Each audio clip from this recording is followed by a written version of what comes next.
Hello friends, vanakkam, welcome to my channel Tamilichi Padma Vlogs. A rich and creamy Goan Style Prawn Curry eppadi seiradhu paakalam. Namakku theva 500 grams prawns Era, 2 cup thenga paal, 2 பச்சை மிளகா கீரி வெச்சுக்கோங்க.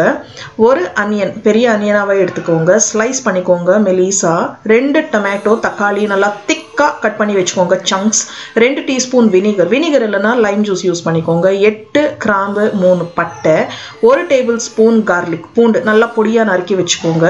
1/2 teaspoon turmeric powder மஞ்சள் தூள், 1 teaspoon plain red chili powder, 1 teaspoon மல்லி தூள் coriander powder, 1 teaspoon fresh pepper powder எடுத்துக்கோங்க. தேவையான அளவுக்கு உப்பு. நெக்ஸ்ட் வந்து 2 to 3 டேபிள்ஸ்பூன் தேங்காய் எண்ணெய் தேவை கோகனட் ஆயில். கோகனட் ஆயில் வேணாம் அப்படின்னா நீங்க எனி குக்கிங் ஆயில் யூஸ் பண்ணிக்கலாம் உங்க சாய்ஸ். ஆனா தேங்காய் எண்ணெய் ஆட் பண்ணாதான் உங்களுக்கு அந்த சிக்னேச்சர் ஃப்ளேவர் அண்ட் டேஸ்ட் கிடைக்கும். ஸோ கடாய் நல்லா சூடாகி போச்சு, எண்ணெய் ஊற்றிக்கலாம். எண்ணெய் சூடான உடனே நம்ம பட்டை கிராம்பு சேர்த்துக்க போகிறோம். நெக்ஸ்ட் வந்து பூண்டு பொடியாக நறுக்கின பூண்டு சேர்த்துக்கோங்க, நல்லா ஃப்ரை பண்ணிக்கோங்க. ஸோ இந்த டிஷ் வந்து நான் ஃபர்ஸ்ட் டைம் கோவாவில் சாப்பிட்டேன். அவ்வளோ பிடிச்சது, நான் ஃபேன் ஆகிட்டேன் இந்த டிஷ்ஷுக்கு. சரி வீட்டுக்கு வந்து இதை என்னோட ஸ்டைலில் ட்ரை பண்ணேன், ரொம்பவே நல்லா வந்தது. குயிக்காக பண்ணிடலாம், டக்குன்னு பண்ணிடலாம். ஸோ பூண்டு நல்லா ஃப்ரை ஆகி போச்சு. பச்சை மிளகா 2 பெரிய பச்சை மிளகா கீரி சேர்த்துக்கிட்டோம், அதுவும் ஃப்ரை ஆகிட்டு நெக்ஸ்ட் வந்து நம்ம ஆனியன் சேர்த்துக்கிறோம். வெங்காயம் இதில் வந்து நார்மல் ஆனியன் போட்டாவே போதும், சின்ன வெங்காயம் போடணும்னு அவசியம் இல்லை. ஸோ இது நல்லா ஃப்ரை ஆகட்டும். இது இப்போ கொஞ்சமாக இப்போ நம்ம உப்பு சேர்த்துக்கலாம், அப்புறம் இன்னும் கொஞ்சம் உப்பு சேர்த்துக்கலாம். ஸோ பாதி உப்பு இப்போ ஆனியன்ஸ் கூடயே சேர்த்துக்கோங்க, நல்லா வதங்கட்டும் ஆனியன். ஸோ இதில் வந்து 2 இன்க்ரீடியன்ட் தான் நான் மெயின் சொல்லுவேன்.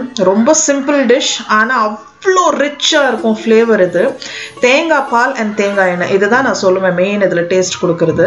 ஸோ இப்போ நம்ம ஆனியன் ஃப்ரை ஆகிட்டு இருக்கு, நம்ம வந்து மசாலா பொடிங்க ரெடி பண்ணிடலாம். ஸோ பிளெயின் மசாலா பொடி தூள் அப்படியே எடுத்து தூக்கி ஆட் பண்ணுறதை விட இந்த மாதிரி ஆட் பண்ணுங்க. ஸோ ஒரு கப்பில் வந்து நம்ம மல்லித்தூள், மஞ்சள் பொடி, அப்புறம் பிளெயின் சில்லி பவுடர் காரப்பொடி, இந்த 3 பொடிங்களை சேர்த்துட்டு கலராக இதில் வந்து கொஞ்சம் தண்ணி ஆட் பண்ணிவிட்டு நல்லா பேஸ்ட் மாதிரி பண்ணிக்கோங்க. ரொம்ப எல்லாம் வாட்டரியாக வேணாம், ஜஸ்ட் பேஸ்ட் மாதிரி.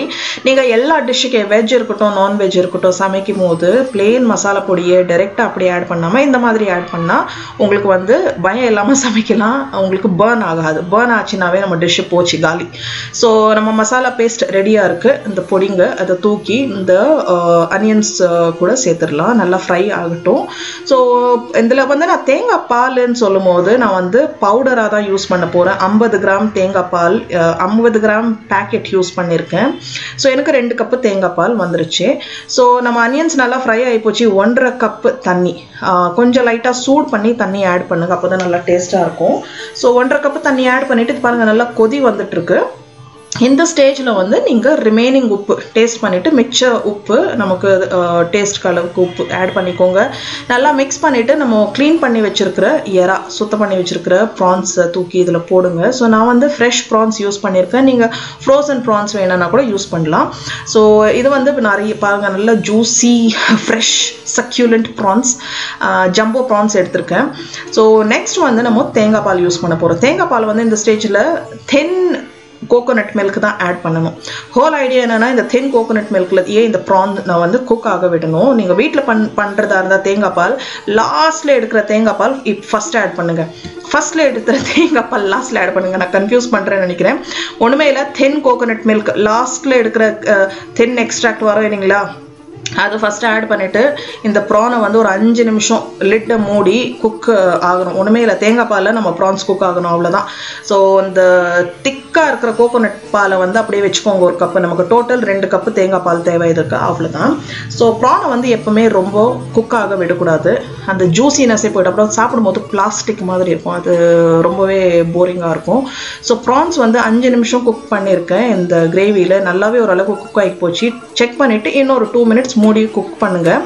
நெக்ஸ்ட் வந்து ஃபுல்லாக கம்ப்ளீட்டாக ப்ரான் குக் ஆகிட்ட அப்புறம் இந்த தக்காளி நம்ம பெரிய பெரிய சங்க்ஸாக கட் பண்ணி வச்சுருக்கோம் இல்லைங்களா, தக்காளி ஆட் பண்ணுங்க. இது வந்து ஆல்மோஸ்ட் நம்ம டிஷ் ஓவர், லாஸ்ட் ஸ்டேஜில் தான் தக்காளி ஆட் பண்ணணும். என்னன்னா தக்காளி வந்து எனக்கு குக் ஆகக்கூடாது, ஜூஸியாக இருக்கணும். ஒரு 10-20% குக் ஆகினா போதும், லைட்டாக சாஃப்ட் ஆகணும் தக்காளி, அவ்வளோதான். ஸோ ஃப்ரெஷ்ஷாக இருக்கிற பெப்பர் தூக்கி போடுங்க. பெப்பர் உங்கள் இஷ்டம், ரொம்ப தேவையில்லை நமக்கு, ஜஸ்ட்டு லைட்டாக. அப்புறம் இந்த வினிகர் லாஸ்ட்டில் போடுங்க. வினிகர் இல்லைன்னா லெமன் ஜூஸ் ஆட் பண்ணிக்கோங்க, அவ்வளோதான். லைட்டாக மிக்ஸ் பண்ணுங்கள். இது வந்து ப்ரான்ஸ் வந்து நம்ம ஓவர் குக் பண்ண வச்சுக்கோங்க, அது டிசாஸ்டர் ஆகிடும். ஸோ அந்த டேங்கினஸ் அந்த லைட்டாக புளிப்பு டேஸ்ட்டுக்காக நம்ம வந்து லெமன் ஜூஸ் இல்லை வினிகர் ஆட் பண்ணுறோம்.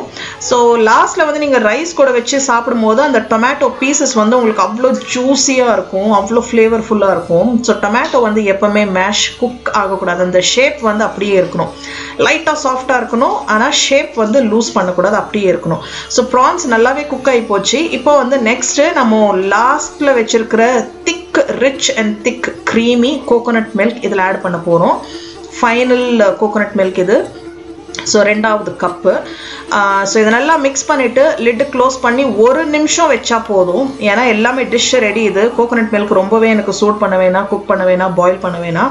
ஸோ இது பாருங்கள் லைட்டாக பாயில் ஆகுது, அவ்வளோதான். ஒரு கலரிட்டு ஸ்டவ் ஆஃப் பண்ணிவிடுங்க. நம்ம ப்ரான் கறி ரெடி.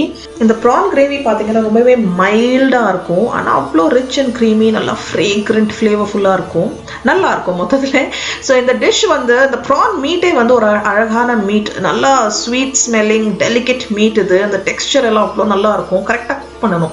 ஸோ இந்த டிஷ்ஷை வந்து இந்த கிரேவி வந்து ஒயிட் ரைஸ் கூட சாப்பிடுங்க, சுட சுட சாப்பாடு கூட வச்சு சாப்பிடுங்க. சைட் டிஷ் எல்லாம் எதுவுமே தேவையில்லை. வேணும் அப்படின்னா ஒரு அப்பளமோ இல்லை வத்தல் கூடயோ வச்சு சாப்பிடுங்க. கெஸ்ட்டுக்கு பண்ணி வைங்க, அவங்க ஆஹா ஓஹோன்னு சாப்பிடுவாங்க.